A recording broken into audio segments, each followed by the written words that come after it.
Boom. Buenos noches. Um,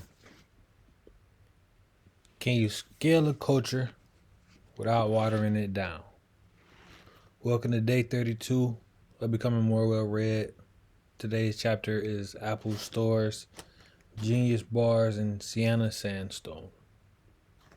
Page 368. Hop right into it. Let's go. The customer experience. New York's Fifth Avenue store.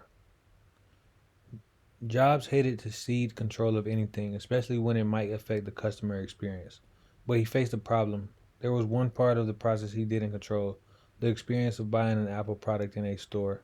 The days of the bite shop were over. Industry sales were shifting from local computer specialty shops to mega chains and big box stores where most clerks had neither the knowledge nor the incentive to explain the distinctive nature of Apple products. All that the salesman cared about was a $50 spiff, Jobs said. Other computers were pretty generic, but Apple's had innovative features and a higher price tag. He didn't want an iMac to sit on a shelf between a Dell and a Compaq, while an uninformed clerk recited the specs of each. Unless we could find ways to get our message to customers at the store, we were screwed. In great secrecy, Jobs began in late 1999 to interview executives who might be able to develop a string of Apple retail stores. One of the candidates had a passion for design and the boyish enthusiasm of a natural-born retailer. Ron Johnson, the vice president for merchandising at Target, who was responsible for launching distinctive-looking products such as a tea kettle designed by Michael Graves. Steve is very easy to talk to, said Johnson in recalling their first meeting. All of a sudden, there's a torn pair of jeans and turtleneck, and he's off and running about why he needed great stores. If Apple is going to succeed, he told me, we're going to win on innovation, and you can't win on innovation unless you have a way to communicate to the customers. When Johnson came back in January 2000 to be interviewed again, Jobs suggested that they take a walk. They went to the sprawling 140 store Stanford shopping mall at 8:30 a.m. The stores weren't open yet, so they walked up and down the entire mall repeatedly and discussed how it was organized, what role the big department stores played relative to the other ones, and why certain specialty shops were successful. They were still walking and talking when the shops opened at 10, and they went into Eddie Bauer. It had an entrance off the mall and another off the parking lot. Jobs decided that Apple stores should have only one entrance, which would make it easier to control the experience. And the Eddie Bauer store, they agreed, was too long and narrow. It was important that customers intuitively grasp the layout of a store as soon as they entered. There were no tech stores in the mall, and Johnson explained why. The conventional wisdom was that a consumer, when making a major and infrequent purchase such as a computer, would be willing to drive to a less convenient location where the rent would be cheaper. Jobs disagreed. Apple stores should be in malls and on main streets in areas with a lot of foot traffic, no matter how expensive. We may not we may not be able to get them to drive 10 miles to check out our products, but we can get them to walk 10 feet, he said. The Windows users in particular had to be ambushed. If they're passing by, they would drop in and out of curiosity. If we make it inviting enough, and once we get a chance to show them what we have, we will win. Johnson said that the size of a store signaled the importance of the brand. Is Apple as big of a brand as the Gap? He asked. Jobs said it was much bigger. Johnson replied that its stores should therefore be bigger. Otherwise, you won't be relevant. Jobs described Mike Mercula's maxim that a good company must convey its values and importance in everything it does, from packaging to marketing. Johnson loved it. It definitely applied to company's stores. The store will become the most powerful physical expression of the brand, he predicted. He said that when he was young, he had gone to the wood-paneled, arch-filled mansion-like store that Ralph Lauren had created at 72nd and Madison in Manhattan. Whenever I buy a polo shirt, I think of that mansion, which was a physical expression of Ralph's ideals, Johnson said. Mickey Drexler did that with the Gap. You couldn't think of a Gap product without thinking of a great Gap store with the clean space and wood floors and white walls and folded merchandise. When they finished, they drove to Apple and sat in a When they finished, they drove to Apple and sat in a conference room playing with the company's products. There weren't many, not enough to fill the shelves of a conventional store, but that was an advantage. The type of store they would build, they decided would benefit from having few products. It would be minimalist and airy, and offer a lot of places for people to try out things. Most people don't know Apple products, Johnson said. They think of Apple as a cult. You want to move from a cult to something cool, and having an awesome store where people can try things will help that. The stores would impute the ethos of Apple products, playful, easy, creative, and on the bright side of the line between hip and intimidating. The prototype. When Jobs finally presented the idea, the board was not thrilled. Gateway Computers was going down in flames after opening suburban stores, and Jobs' argument that his would do better because they would be in more expensive locations was not on his face reassuring. Think different, and here's to the crazy ones made for good advertising slogans, but the board was hesitant to make them guidelines for corporate strategy. I'm scratching my head and thinking this is crazy, recalled Art Levinson, the CEO of Genentech, who joined the Apple board in 2000. We are a small company and a marginal player. I said that I'm not sure I can support something like this. Ed Willard was also dubious. Has tried this and failed, while Dell is selling direct to consumers without stores and succeeding, he argued. Jobs was not appreciative of too much pushback from the board. The last time that happened, he had replaced most of the members. This time, for personal reasons as well as being tired of playing tug of war with Jobs, Willard decided to step down. But before he did, the board approved a trial run of 4 Apple stores. Jobs did have one supporter on the board. In 1999, he had recruited the Bronx-born retailing prince, Millard Mickey Drexler, who as CEO of Gap had transformed a sleepy chain into an icon of American casual culture. He was one of the few people in the world who were as successful and savvy as Jobs on matters of design, image, and consumer yearnings. In addition, he had insisted on end-to-end control. Gap stores sold only Gap products, and Gap products were sold almost exclusively in Gap stores. I left the department store business because I couldn't stand not controlling my own product, from how it's manufactured to how it's sold, Drexler said. Steve is just that way, which is why I think he recruited me. Drexler gave Jobs a piece of advice: secretly build a prototype of the store near the Apple campus, furnish it completely, and then hang out there until you feel comfortable with it. So Johnson and Jobs, so Johnson and Jobs rented a vacant warehouse in Cupertino. Every Tuesday for 6 months, they convened an all morning there, brainstorming session there, refining their retailing philosophy as they walked the space. It was the store equivalent of Ives Design Studio, a haven where Jobs, with his visual approach, could come up with innovations by touching and seeing the options as they evolved. I love to wander over there on my own, just checking it out, Jobs recalled. Sometimes he made Drexler, Larry Ellison, and other trusted friends come look. On too many weekends when he wasn't making me watch new scenes from Toy Story, he made me go to the warehouse and look at the mock-ups for the store, Ellison said. He was obsessed by every detail of the aesthetic and the service experience. It got to the point where I said, I'm not coming to see you if you're going to make me go to the store again." Ellison's company Oracle was developing software for the handheld checkout system, which avoided having a cash register counter. On each visit, on each visit, Jobs prodded Ellison to figure out ways to streamline the process by eliminating some unnecessary step, such as handing over the credit card or printing a receipt. If you look at the stores and the products, you will see Steve's obsession with beauty as simplicity. The Bauhaus aesthetic and wonderful minimalism, which goes all the way to the checkout process in the store, said Ellison. It means the absolute minimum number of steps. Steve gave us the exact explicit recipe for how he wanted the checkout to work. When Drexler came to see the prototype, he had some criticisms. I thought the space was too chopped up and not clean enough. There were too many distracting architectural features and colors. He emphasized that a customer should be able to walk into a retail space and with a sweep of the eye, understand the flow. Jobs agreed that simplicity and lack of distractions were keys to a great store as they were to a product.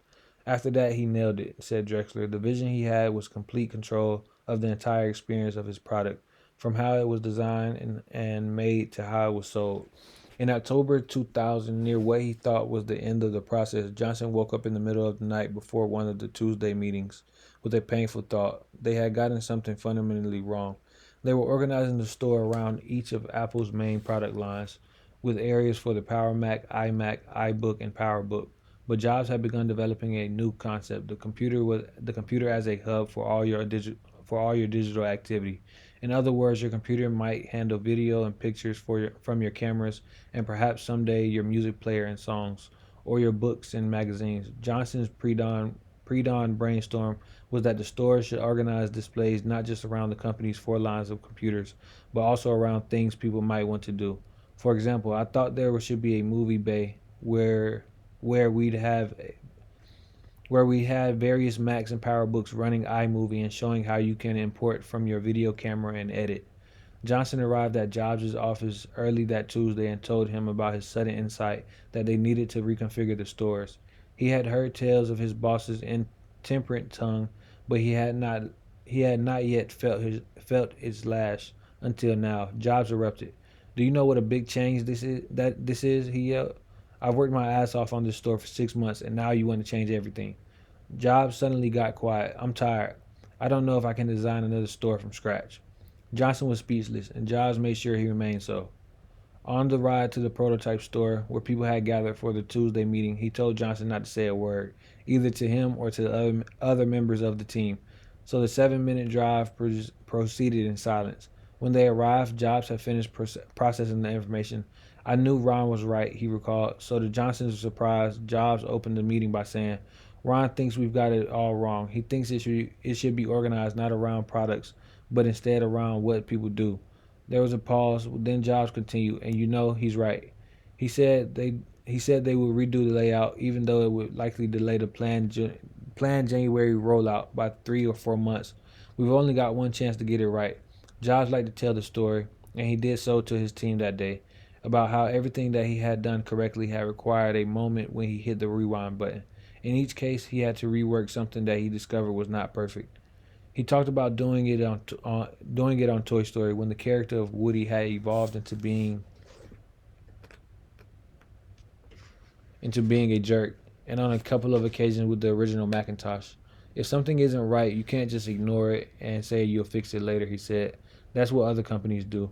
When the revised prototype was finally completed in January 2001, Jobs allowed the board to see it for the first time. He explained the theories behind the design by sketching on a whiteboard. Then he loaded board members into a van for the 2-mile trip. When they saw what Jobs and Johnson had built, they unanimously approved going ahead. It would, the board agreed, take the relationship between retailing and brand image to a new level. It would also ensure that consumers did not see Apple computers as merely a commodity product like Dell or Compaq. Most outside experts disagreed. "Maybe it's time Steve Jobs stopped thinking quite so differently," Business Week wrote in a story he headlined, "Sorry, Steve, here's why Apple stores won't work." Apple's former chief financial officer, Joseph Graziano, was quoted as saying, "Apple's problem is it still believes the way to grow is serving caviar, caviar in a world that seems pretty content with cheese and crackers." And the retail consultant David Goldstein declared, "I give them 2 years before they're turning out the lights on a very painful and expensive mistake."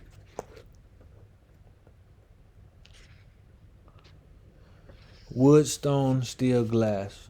On May 19, 2001, the first Apple store opened in Tysons Corner, Virginia, with gleaming white counters, bleached wood floors, and a huge Think Different poster of John and Yoko in bed.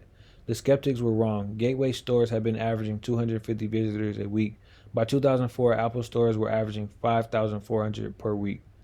That year, the stores had $1.2 billion in revenue, setting a record in retail industry for reaching the $1 billion milestone.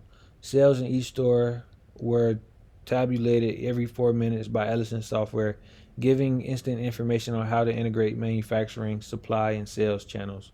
As the stores flourished, Jobs stayed involved in every aspect, Lee Cloud recalled, in one of our marketing meetings, just as the stores were opening, Steve made us spend a half hour deciding what hue of gray the restroom sign should be.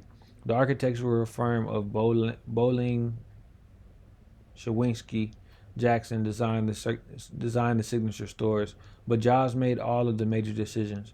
Jobs particularly focused on the staircases, which echoed the one he had built at Next. When he visited a store as it was when he visited a store as it was being constructed, he invariably suggested changes to the staircase. His name is listed as the lead inventor on two patent applications on the staircases. One for the see-through look that features all glass treads and glass supports melded together with titanium. The other for the engineering system that uses a monolithic unit of glass containing multiple glass sheets laminated together for supporting loads. In 1985, as he was being ousted from his first tour at Apple, he had visited Italy and been impressed by the gray stone of Florence's sidewalks. In 2002, when he came to the conclusion that the light wood floors in the stores were beginning to look somewhat pedestrian, a concern that is hard to imagine bedeviling someone like Microsoft CEO Steve Ballmer. Jobs wanted to use that stone instead. Some of his colleagues pushed to replicate the color and texture using concrete, which would have been 10 times cheaper, but Jobs insisted that it had to be authentic. The gray-blue Pietra Serena sandstone, Serena, the Pietra Serena sandstone, which has a fine-grained texture, comes from a family-owned quarry, Ilocosone, and Farenzola, outside of Florence. We select only 3% of what comes out of the mountain because it has to have the right shading and veining and purity, said Johnson. Steve felt very strongly that we had to get the color right, and it had to be a material with high integrity. So designers in Florence picked out just the right quarried stone, oversaw cutting it into the proper tiles, and made sure each tile was marked with a sticker to ensure that it was laid out next to its companion tiles. Knowing that it's the same stone that Florence used for its sidewalks assures you that it can stand the test of time, said Johnson. Another notable feature of the stores was the Genius Bar. Johnson came up with the idea on a 2-day retreat with his team. He had asked them all to describe the best service they'd ever enjoyed. Almost everyone mentioned some nice experience at a Four Seasons or Ritz-Carlton hotel. So Johnson sent his first 5 store managers through the Ritz-Carlton training program and came up with the idea of replicating something between a concierge desk and a bar. What if we staffed the bar with the smartest Mac people, he said to Jobs. We could call it the Genius Bar. Jobs called the idea crazy. He even objected to the name. You can't call them geniuses, he said. They're geeks. They don't have the people skills to deliver on something called the Genius Bar. Johnson thought he had lost, but the next day he ran into Apple's general counsel who said, "By the way, Steve just told me to trademark the name Genius Bar." Many of Jobs' passions came together for Manhattan's Fifth Avenue store, which opened in 2006. A cube, a signature staircase, glass, and making a maximum statement through minimalism. It was really Steve's store, said Johnson. Open 24/7, it vindicated the strategy of finding signature high-traffic locations by attracting 50,000 visitors a week during its first year. Remember Gateway's draw? 250 visitors a week. This store grosses more per square foot than any store in the world, Jobs proudly noted in 2010. It also grosses more in total, absolute dollars, not just per square foot, than any store in New York. That includes Saks and Bloomingdale's. Jobs was able to drum up excitement for store openings with the same flair he used for product releases. People began to travel to store openings and spend the night outside so they could be among the first in. My then 14-year-old son suggested my first overnighter at Palo Alto, and the experience turned into an interesting social event, wrote Gary Allen. He started a website that caters to Apple Store fans. He and I have done several overnighters, including 5 in other countries, and have met so many great people. In July 2011, a decade after the first ones opened, there were 326 Apple stores, the biggest one in London's Covent Garden, the tallest in Tokyo's Ginza. The average annual revenue per store was $34 million, and the total net sales in fiscal 2010 were $9.8 billion. But the stores did even more. They directly accounted for only 15% of Apple's revenue, but by creating buzz and brand awareness, they indirectly helped boost everything the company did. Even as he was fighting the effects of cancer in 2011, Jobs spent time Jobs spent time envisioning future store projects, such as the one he wanted to built in New York City's Grand Central Terminal. One afternoon, he showed me a picture of the Fifth Avenue store and pointed to the 18 pieces of glass on each side. This was state of the art in glass technology at the time, he said. We had to build our own autoclaves to make the glass. Then he pulled out a drawing in which the 18 pans were replaced by four huge pans. That is what he wanted to do next, he said. Once again, it was a challenge at the intersection of aesthetics and technology. If we wanted to do it with our current technology, we would have to make the cube a foot shorter, he said, and I didn't want to do that. So we have to build some new autoclaves in China. Ron Johnson was not thrilled by the idea. He thought the 18 pans actually looked better than 4 pans would. The proportions we have today work magically with the colonnade of the GM building, he said. It glitters like a jewel box. I think if we get the glass too transparent, it will almost go away to a fault. He debated the point with Jobs, but to no avail. When technology enables something new, he wants to take advantage of that, said Johnson. Plus, for Steve, less is always more. Simpler is always better. Therefore, if you can build a glass box with fewer elements, it's better, it's simpler, and it's at the forefront of technology. That's where Steve likes to be in both his products and his stores. Bow. Okay. Chapter 29. Knocked out. Um, Very interesting. I see how he was able to scale his culture without watering it down. Um, Simply from treating it like a product. Um, he understood the importance of it before other people understood the importance of it, of just like the customer experience through and through. So like that's what caused him to treat it just like it was a product, treating it like they needed to